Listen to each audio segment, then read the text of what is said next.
குறிப்பாக தேசியவாதிகள் சிந்திக்க வேண்டிய ஒரு விஷயம் நடந்திருக்கு. மொத்த வெற்றி பெற்றது 5 பேர் காங்கிரஸ்ல எம்எல்ஏக்கள். அதுல 3 பேர் கிறிஸ்தவர்கள். இந்துக்களை அழிக்கணும், மதம் மாற்றணும் அப்படிங்கறதுல சோனியா காந்தியில இருந்து ஆனா செய்யறத அவ்வளவு அயோக்கியத்தனம். மாமா வேலை. திருமா வளவன்னு சொல்றத மாமா வளவன்னு சொன்ன பொருத்தமா இருக்கணும்.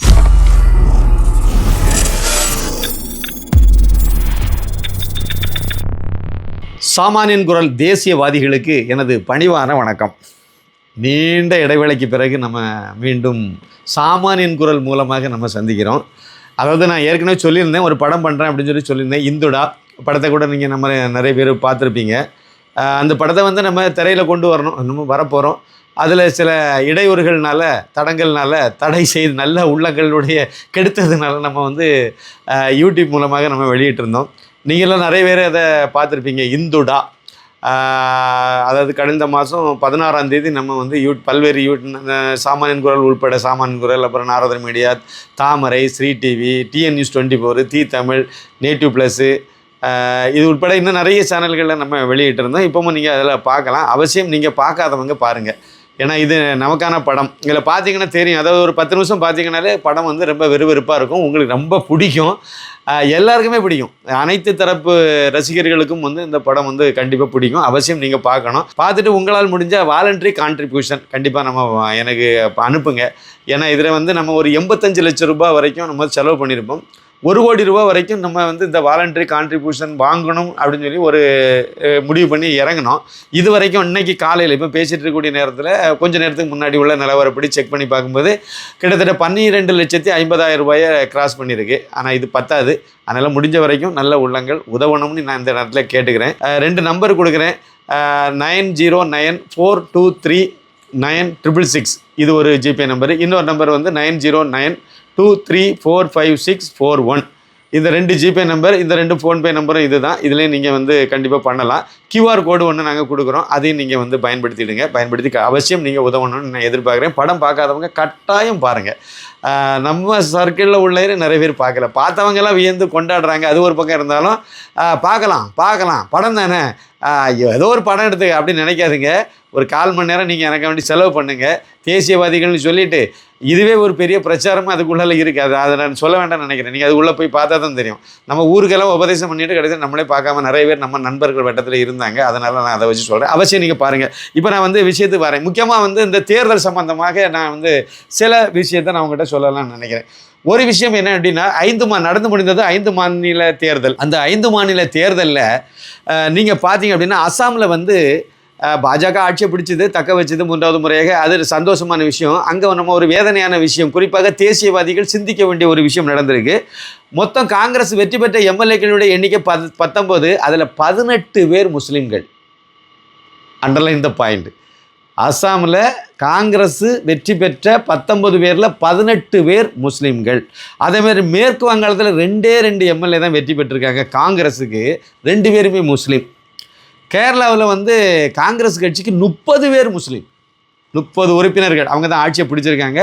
ஆட்சியை பிடிச்ச கட்சிக்கு 30 உறுப்பினர்கள் முஸ்லீம்கள். அப்படின்னா எவ்வளவு எம்எல்ஏ, எவ்வளவு அமைச்சர்கள் இப்போ அதில் வருவாங்கங்கிறத நீங்கள் யோசிடுங்க. அடுத்து நம்ம தமிழகம். யாருக்கும் நம்ம அதை பற்றி யோசிக்கவே இல்லை. கொஞ்சம் யோசிங்க. மொத்தம் காங்கிரஸுக்கு இப்போ தாவாக கூட ஓடி போயிருக்காங்கல்ல, அந்த காங்கிரஸுக்கு தமிழ்நாட்டில் மொத்தம் கிடைச்சது 5 தொகுதிகள் வெற்றி பெற்றாங்க. கன்னியாகுமரி மாவட்டத்தில் இது ஆரம்பிச்சது. கிள்ளியூர் லாஸ்ட் தொகுதி கிள்ளியூர் காங்கிரஸ் வெற்றி பெற்றுச்சு. அப்புறம் விளவங்கோடு, அப்புறம் குளச்சல், அது போக அதாவது மதுரை மேலூர் வெற்றி பெற்று மதுரை மேலூர் வெற்றி பெற்றுச்சு. அப்புறம் மயிலாடுதுறை.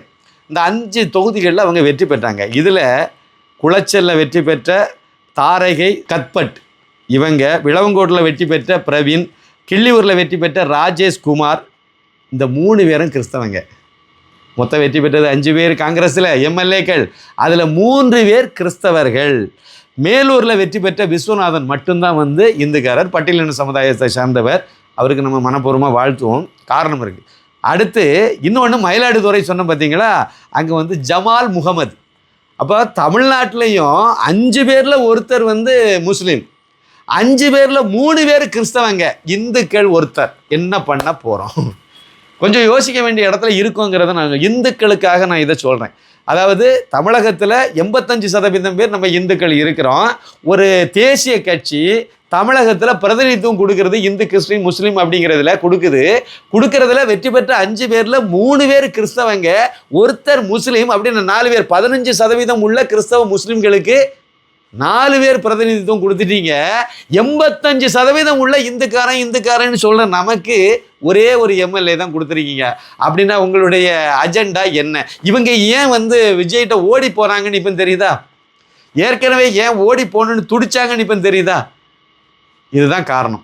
இந்துக்களை அழிக்கணும், மதம் மாற்றணும் அப்படிங்கிறதுல சோனியா காந்தியில் இருந்து இங்கே இருக்கக்கூடிய ஜோசப் விஜய் வரைக்கும் ஒரே லைனில் பயணிக்கிறாங்கிறது தான் என்னுடைய இது. ஜோசப் விஜய் வெற்றி பெற்றிருக்காரு, அவருக்கு வாழ்த்துக்கள், அது வேற கதை. ஆனால் அதுக்கு பின்னாடி உள்ள ஒரு சூழ்ச்சியையும் நாம் கொஞ்சம் கவனத்தில் வச்சுக்கணுங்கிறதுனால இப்படி சொன்னேன். இதனால் ஜோசப் விஜய் இதே மாதிரி தான் பண்ண போகிறான்னு நான் சொல்லலை. அது பண்ணுறதுலேருந்து தான் அடுத்து நம்ம பேச வேண்டியது இருக்கும். அவருடைய கடந்த கால சில நிகழ்வுகள் மற்ற விஷயங்களெல்லாம் வச்சு கூட்டி கழித்து பார்க்கும்போது எனக்கு இந்த ஒப்பீனியன் தான் இருக்குது. விஜய்கிட்ட கூட இதே தான் இருக்கும். திமுகலேருந்து ஒரு பெருசாக மாற்றம்லாம் ஒன்றும் பண்ண மாட்டார். அதே கிறிஸ்தவ மிஷினரி கும்பல் தான் உள்ளே வரும், அதே கும்பல் தான் உள்ளே புகுந்துட்டு பாடத்திட்டத்தில் மாற்றும், அதே கும்பல் தான் வேலை வாய்ப்பு விஷயத்தையும் வர போகிறாங்க. ஏன்னா இப்போவே கூட இருக்குது அவ்வளோதான். புஷி ஆனந்த் ஒருத்தர் இருக்கார், அவர் இந்துக்காரனே அவருக்கே தெரியாது. மேல் மட்டத்தில் நீங்கள் பார்த்தீங்கன்னா புஷி ஆனந்த்னு ஒருத்தர் இருக்கார். பாக்கி எல்லாம் அந்த முடிவுகள் எடுக்கிற இடத்துல புஷி ஆனந்த் எடுப்பாரான்னு தெரியல. ஏதாவது ரொம்ப நாள் அவர் கூட இருக்கார் விசுவாசி விஜய்க்கு. இதுதான் நிலவரம். இது ஒரு ரொம்ப முக்கியமாக இந்த 5 மாநில தேர்தல்களில் தேசியவாதிகள் மற்றும் இந்துக்கள் நம்ம கொஞ்சம் கவனத்தில் கொள்ள வேண்டிய ஒரு விஷயம். அப்போ நம்ம அடுத்த கட்டத்துக்கு போகும்போது என்ன பண்ணணுங்கிறது அடுத்து நம்ம கொஞ்சம் முக்கியமாக யோசிக்கணும். இன்னொரு முக்கியமான விஷயம், கடந்த சில நாட்களாக எல்லாம் முடிஞ்சு போச்சு. முடிஞ்ச உடனே காங்கிரஸ் தலைவர் இந்த பப்பு இருக்கார் பார்த்தீங்களா, அவர் ஆரம்பித்தார்.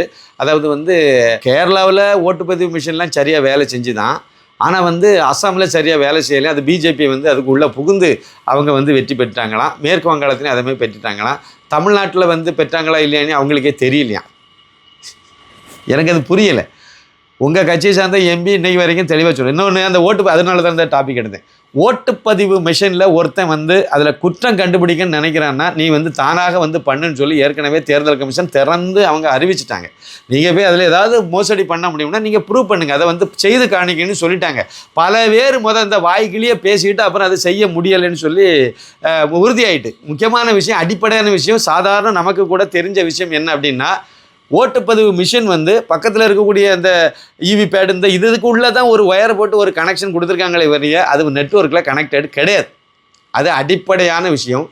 எந்த நெட்வொர்க்காவது இப்போ நான் ஒரு தொலைபேசியில் வீடியோ காலில் நான் உங்கள்கிட்ட பேசுகிறேன், ஒரு இன்டர்நெட் வசதி உள்ள ஒரு மொபைலில் நான் உங்கள் மொபைலை கான்டாக்ட் பண்ணுறேன் அப்படின்னா இந்த நெட்வொர்க் மூலமாக இந்த இன்டர்நெட் மூலமாக நான் ஒரு இதை உங்களை கனெக்ட் பண்ண முடியும், ஏதோ ஒன்று உங்களை ஹேக் பண்ண முடியும், எதனாலும் செய்யலாம். இதுக்கு பாசிபிலிட்டி இருக்குது விஞ்ஞானத்தில் அப்படிங்கிறது மறுக்க முடியாது. ஆனால் இவங்க சொல்கிற மாதிரி ஓட்டுப்பதிவு மிஷின் தான் ஒயர் மூலமாக, அதாவது ஒரு பிரிண்டரை கம்ப்யூட்டரில் கனெக்ட் பண்ணியிருக்க மாதிரி தான். அது ஒரு பிரிண்டரை கம்ப்யூட்டரில் கனெக்ட் பண்ணியிருக்கோம், அங்கே பிரிண்ட் விட்டு அங்கே போய் விடும், அவ்வளோதான் அது செய்ய முடியும். அதுக்கு மேலே அது வேலை செய்யாது.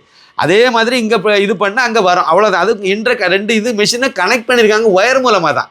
அதுக்கு வெளியே அது எந்த கனெக்ஷனும் கிடையாது, ஒயர்லாம் கிடையாது, ஒயர்லெஸ் தான் கிடையாது. இதை எல்லாமே செக் பண்ணி பல தடவை பண்ணது. என்னுடைய கேள்வி என்னென்னா, ஓட்டுப்பதிவு மிஷினில் முறைகேடு பண்ண முடியும்னா கேரளாவில் ஆட்சி பிடிச்சிருக்க மாட்டாங்களா பாஜக?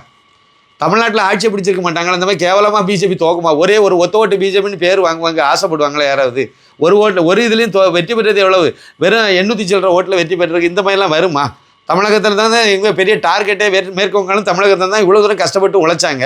அப்படி உழைக்கும் போது தமிழகத்தை பாஜக கையில் கொண்டு வரணுங்கிறதுக்காக தனிச்சு நின்று நாங்கள் போட்டிடுறோன்னு சொல்லி இன்றைக்கு விஜய் வெற்றி பெற்ற மாதிரி நாங்களும் வெற்றி பெற்றேன்னு கணக்கில் காணிச்சிட்டு போகலாமே. அது இல்லை. அது ஓட்டுப்பதிவு மிஷினில் அது நிரூபிக்கப்பட்டு விட்டது. இருந்தாலும் ஒரு பின்னணியாக இருந்துட்டு அதாவது குளத்தூர் தொகுதியில் தோற்ற மு.க. ஸ்டாலினே அவரே வழக்கமாக சொல்லிட்டு கிடக்க, அவரே சொல்லலை இந்த மாதிரி பதிவு மிஷினில் மோசடி பண்ணி என்னை தோற்கடித்து விட்டார்கள் அப்படின்லாம் அவர் சொல்லலை. அந்த தொகுதி மக்கள் என்ன இந்த மாதிரி ஓட்டு போடாமல் விட்டுட்டாங்க அப்படிங்கிறத அவர் வருது. இவ்வளவு நல்லதெல்லாம் செய்த பிறகு எங்களை தோக்கடிச்சிட்டாங்களே, காமராஜரே தோக்கலையா அப்படிங்கிற மாதிரி தான் அவங்க எடுத்து பேசுகிறாங்களே ஒழிய, ஓட்டுப்பதிவு மிஷினில் வச்சு அப்படி பண்ணால் நேரம் இடத்துல சேப்பாக்கு பக்கத்தில் உதவி உங்கள் பையன் மட்டும் எப்படி வெற்றி பெற்றான்னு அடுத்த கேள்வி வந்துடும். சரியா? அதனால் ஓட்டுப்பதிவு மிஷினில் எந்த விதமான இதுவும் பண்ண முடியாது. எது பண்ணலாம் அப்படின்னா, கள்ள ஓட்டு போடலாம், செத்து போன ஓட்டு போட வராதவனுக்கு ஓட்டை அங்கே இருக்கக்கூடிய பூத் இன்ஏஜென்ட்டுடைய சம்மதத்தோட அவங்கள விலை கொடுத்து வாங்கிட்டீங்க, ஒரு கட்சி வாங்கிட்டு அப்படின்னா அவங்க சம்மதத்தோட அந்த ஓட்டுப்பதிவு இதில் வேலை பார்க்குறாங்களா, பூத்துக்குள்ள அதிகாரிகள் ஒரு 4 பேர் இருக்காங்கல்ல, அலுவலர்கள், அரசு ஊழியர்கள் இருக்காங்கல்ல, அவங்களையும் உள்ளே சேர்த்துட்டிங்கன்னா அவங்கள நினச்சா பண்ணலாம். ஒரு வயசான பாட்டியம்மா வராங்க, தாமரையில் குத்துன்னு சொல்கிறாங்க அப்படின்னா அதை வந்து உதயசூரியனில் குத்தி விட்டாங்கல்ல, இதை மாதிரி ஆசிரியர்கள் செய்ய முடியும். இது மட்டும் தான் செய்ய முடியும், வேறு எதுவுமே செய்ய முடியாது. நான் என்ன கேட்குறேன்னா, தமிழ்நாட்டில் இருக்கக்கூடிய அரசு ஊழியர்கள், ஆசிரியர்கள் எல்லாமே திமுகவுக்கு வேலை பார்த்தவங்க, திமுககாரங்க இன்னும் சொல்ல போனால் அந்த அளவுக்கு அதுக்கு விசுவாசமானவங்க. இப்போ கொஞ்சம் நாம் விஜய் கட்சிக்கு மாறி இருக்காங்க. இவங்க எப்படி வந்து பிஜேபிக்கு சாதகமாக செய்வாங்க, இல்லை அதிமுக சாதகமாக செய்வாங்க? அப்போ அதுவும் அரசு ஊழியர்கள்லாம் தமிழ்நாட்டுக்காரங்க, அப்போ செய்கிறதுக்கு வாய்ப்பு இல்லை. அப்போ ஓட்டுப்பதிவு மிஷனை பொறுத்த வரைக்கும் எந்த விதமான சந்தேகமும் கிடையாது, வராது அவ்வளோதான். ஆனால் அப்துல் கலாமுக்கே நான் தான் அணு விஞ்ஞானத்தை சொல்லி கொடுத்தேன்னு சொல்லி ஒரு பரதேசி சுற்றிட்டு அழுது பாருங்க, பொன்ராஜுங்கிற பேரில் அந்த ஆள் சொல்கிறான். அந்த ஆள் இப்போ வன்மத்தை அப்படியே விதைக்கிறான். ஓட்டுப்பதிவு மிஷனில் தான் வந்து இது பண்ணிட்டாங்க, அதனால தான் வந்து பிஜேபி இங்கே வந்து அதாவது விஜய் வந்து வெற்றி பெற்றார். எதுக்கு விஜய் வெற்றி பெறணும்? பிஜேபி கூட்டணி அதிமுகவை வெற்றி பெற வச்சு நீ கொண்டாடி இருக்க மாட்டாங்களா? நம்புற மாதிரி தானே இருக்கும். அது நீ அப்படி ஒரு இதை நம்பரை வைக்கிறார், ட்ரை பண்ணுறார். இதான் அப்படி தானே இருக்கும். இன்னொரு மேதாவி இதே இதில் வந்து ஐயனார் அப்படிங்கிற மேதாவி, மேற்கு வங்காளத்தில் எதுக்கு துணை இராணுவத்தை கொண்டு விட்டுருக்கிறாள் தெரியுமா? அவர் முதலே சொல்லிட்டார். அப்படின்னா இது ஒரு டூல்கிட். அங்கேருந்து காங்கிரஸ் மேல் இடத்துல இருந்து வரோம் இந்த திமுக எல்லா கோஷ்டிகளும் எல்லாம் சேர்ந்துக்கிடும். இந்த மாதிரி ஐயனார் நொய்யனார், அறிவே இல்லாத ஐயனார் எல்லாரும் சேர்ந்து வந்து இதை பற்றி பரப்புவாங்க. வளமையான ஒரு விஷயந்தான். இப்போவும் அதே மாதிரி அவங்க பரப்ப ஆரம்பிச்சிருக்காங்க. அதனால ஓட்டுப்பதிவு மிஷனில் இப்படியெல்லாம் பண்ணியிருக்காங்க அப்படிங்கிற மாதிரி இன்னொருத்தர், அதாவது பிரியன் அப்படின்னு சொல்லிட்டு ஒருத்தர் இருக்கார். அவர் மிகச்சிறந்த ஒரு பத்திரிகையாளர், மூத்த பத்திரிகையாளர். அந்த மூத்த பத்திரிகையாளர் என்ன சொல்கிறாருன்னா, அதாவது வந்து அண்ணாமலைக்கு ஆதரவாளர்கள்லாம் விஜய்க்கு ஓட்டு போட்டிருக்காங்க, உண்மைதான், அதை நம்மளும் மறுக்கலை. ஆனால் அண்ணாமலை வந்து காக்கி பேண்ட் போட்டுட்டு வந்தார், விஜய் மாதிரியே காக்கி பேண்ட் வெள்ளை சட்டை போட்டுட்டு வந்தார். அப்படி போட்டுட்டு வந்ததுனா அது குறியீடு, அதன் மூலமாக இவர் வந்து எல்லாத்தையும் அங்கே ஓட்டு போட்டுக்கன்னு சொன்னாருங்கிற மாதிரி. ஏன்னா மறுபடியும் அண்ணாமலை வந்து பாஜக தலைவராக வந்தாருன்னா திமுக ஏற்கனவே கொல்லி வைக்க லெவலுக்கு போனார். இதை அறுவடை பண்ணி விஜய் வந்து கொல்லி வச்சுட்டாரு, கிட்டது அதை இப்போ செய்துட்டாரு. இன்னும் அண்ணாமலைக்கு மாநில தலைவர் பதவியை மறுபடி கொடுத்து அது பாஜகவுக்கு உயிர் கொடுத்து பாஜக அங்கே ருத்ரதாண்டம் ஆட ஆரம்பிச்சதுன்னா சீனில் வந்து 2 பேர் தான் இருப்பாங்க, ஒன்று விஜய், ஒன்று வந்து அண்ணாமலை. அடுத்த எலெக்ஷனில் 5 வருஷம் கழித்து வரும்போது அண்ணாமலைக்கு வாய்ப்பு கொடுப்போமா இல்லை விஜய்க்கு வாய்ப்பு கொடுக்கணுமாங்கிற லெவலுக்கு அது முன்னேறி போயிடும். அப்போ அது வரக்கூடாது, முளையிலே அதை தட்டி வைக்கணும். அப்போ என்ன செய்யணும்? இது அண்ணாமலை வந்து காக்கி பேண்ட்டு போட்டு தானங்க அவர் அதிகாரியாகவே ஆனார். அவருக்கு யூனிஃபார்மே காக்கி பேண்ட்டு தானே. ஏதோ அரசியல்வாதியாக ஆனதுனால கொஞ்சம் வேட்டிக்கிட்டி கட்டிட்டு மாற்றினார். கொஞ்ச நாள் வந்து ப்ளூ கலர் சட்டை போட்டிருந்தார், அவ்வளோதானே. அதில் நான் பிரியன் அவர்களுக்கு கேட்குறது ஒரே ஒரு கேள்வி தான். அண்ணாமலை அவர்கள் வந்து இந்த மாதிரி காக்கி பேண்ட்டு போட்டு வெள்ளை சட்டை போட்டுட்டு அந்த ஓட்டெல்லாம் அப்படியே பிடிச்சி விஜய்க்கு தள்ளி விட்டார் அப்படின்னா, மு.க. ஸ்டாலின் என்ன பேண்ட்டு போட்டு அலைஞ்சார்? அவரும் காக்கி பேண்ட்டு தானே போட்டிருந்தாரு, வெள்ளை சட்டை தானே போட்டிருந்தாரு. அப்போ திமுககார ஓட்டெல்லாம் நீங்கள் வந்து விஜய் போட்டுக்கணி அவர் தான் சொல்லி அனுப்புனாரா? கேள்வி கூத்தா இல்லையா? முட்டாள்தனமானது. இப்படியெல்லாம் வந்து வன்மத்தை கக்கப்படாது, அதை நோண்டி விடுற வேலையெல்லாம் செய்யக்கூடாது. அரசியலை பேசுங்க, விவாதத்தை பேசுங்க, கரெக்டாக சொன்னீங்கன்னா நல்லாயிருக்கும், ஏற்றுக்க மாதிரி இருக்கும். இந்த மாதிரி தரம் தாழ்ந்து பேசுவது சரியாக இருக்காதுன்னு நினைக்கிறேன். இன்னொரு பாயிண்ட் வந்து என்ன சொல்கிறேன் அப்படின்னா, ஒரு பகுத்தறிவுவாதின்னு அவங்க சொல்லுவாங்க, பகுத்தறிவு அவங்களுக்கு சம்மந்தம் கிடையாது. அதாவது பகுத்தறிவு ஜோசியர்களெல்லாம் சொன்னதுக்கு இணங்க வந்து 2021 சட்டமன்ற தேர்தல் முடிந்தது. உடனே வந்து கொடைக்கானலுக்கு போனார். அங்கே போய் ஆட்டுக்கூட நின்று ஃபோட்டோலாம் எடுத்தார் ஸ்டாலின் அவர்கள். உடனே வெற்றி பெற்றாராம். அப்புறம் 2024 அங்கே போனார், ஆட்டுக்கூட நின்று ஃபோட்டோலாம் எடுத்து போட்டார், உடனே வெற்றி பெற்றார். அதே மாதிரி இப்போ 2026 போனார். ஆனால் வந்து பகுத்தறிவு ஜோசியர் சொன்னதை கேட்டு பகுத்தறிவுவாதி வந்து இப்படி போய் அப்புறம் வந்து படுகொலையிலே விழுந்துட்டாங்க. இது ஒரு நான் சொல்லணும்னு நினச்ச ஒரு விஷயம். அப்புறம் இன்றைக்கு உள்ள லேட்டஸ்ட் டெவலப்மெண்ட் என்ன அப்படின்னா, இன்றைக்கு நம்ம பேசிகிட்டு இருக்கக்கூடிய நேரத்தில் உள்ள நிலவரம் என்ன அப்படின்னா, விஜய் வந்து ஆட்சி அமைக்க போகிறாரு. அவருக்கு வந்து கவர்னர் வந்து அழைப்பு கொடுத்துருக்காரு. அவர் அதனால் போய் பார்த்துட்டு வந்துட்டார். அவங்க நேரத்தை முடிவு பண்ணி சொல்ல போகிறாங்க அப்படிங்கிற மாதிரி ஒரு செய்திகள் வெளியே போயிட்டுருக்கு. அவர் தான் அதிகமான சீட்டு வெற்றி பெற்றிருக்காரு. காங்கிரஸ் 5 பேர் போய் ஆதரிச்சிருக்காங்க.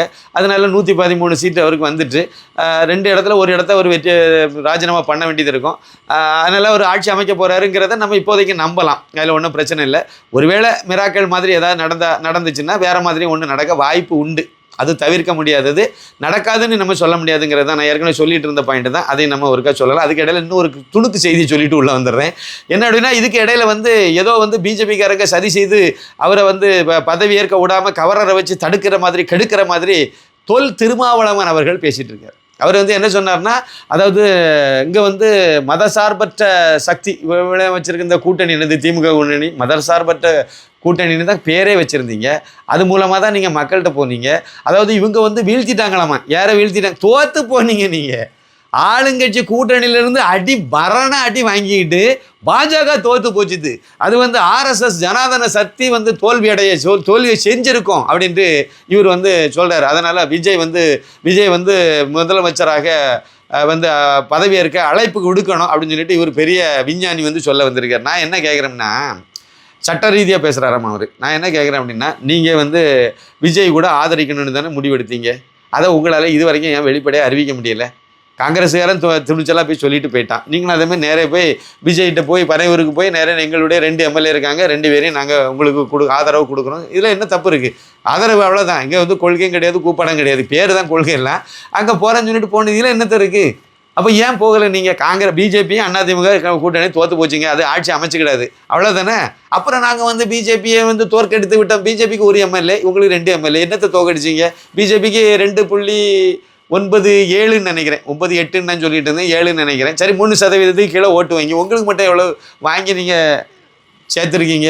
1% கூட இல்லை. அதை நீங்கள் மைண்டில் வச்சுக்கணும். அவ்வளோதான் உங்களுக்கு ஓட்டு வங்கி இருக்குது. உங்கள் ஓட்டே எல்லாத்தையும் 100 வரைக்கும் கலத்திட்டு போயிட்டார் விஜய். அதனால் இந்த மாதிரி ஒரு இதை வச்சுக்கிட்டு நீங்கள் வந்து டெய்லி குறுக்கையும் மறுக்கையும் ஓடிக்கிட்டு இருக்கிறது அர்த்தம் இல்லை. ஆக்கப்பூர்வமான மக்களுக்கு வந்து அதை குறிப்பாக நீங்கள் செய்ய வேண்டிய முக்கியமான திருப்பணி என்ன அப்படின்னா, தனித்தொகுதியில் வெற்றி பெற்று இப்போ தத்தக்க புத்தகனி ஒரு 200 சில்லற ஓட்டில் வெற்றி பெற்று வந்திருக்காருல வன்னி அரசு, அந்த நொன்னி அரசு வந்து இந்துக்காரன் கிடையாது, இந்துவாக இல்லை, கிறிஸ்தவர் எப்படி தனித்தொகுதியில் நீங்கள் நிப்பாட்டினீங்க, எப்படி வெற்றி பெற்று எம்எல்ஏ உருவாக்கி கேலி கூத்தாக்குறீங்க. இதுக்கு முன்னாடி சிந்தனை செல்வன் அதேமாதிரி தான் ஆக்கி வச்சுருந்தீங்க. இது அம்பேத்கர் எழுதின சட்டத்துக்கு முரணானதா இல்லை ஏதாவது சட்டப்படி நடக்கிறீங்களா? கேலி கூத்தாக்கலையா? ஊர் பூதா உபதேசம் பண்ணிட்டு தெரியிருந்தது ஆள். ஆனால் செய்கிறது அவ்வளவு அயோக்கியத்தனம், மாமா வேலை. திருமாவளவன் சொல்கிறத மாமா வளவன்னு சொன்னால் பொருத்தமாக இருக்கும். இந்துவாக இருக்கக்கூடிய பட்டியலின சமுதாயத்தில் உள்ளவங்களாம் அப்படியே நீங்கள் கிறிஸ்தவராக மாறுங்க, அப்படியே நீங்கள் முஸ்லீமாக மாறுங்க. அந்த வேலையை தான் முழு வேலையாக இவர் செய்துட்டு இருக்கார்.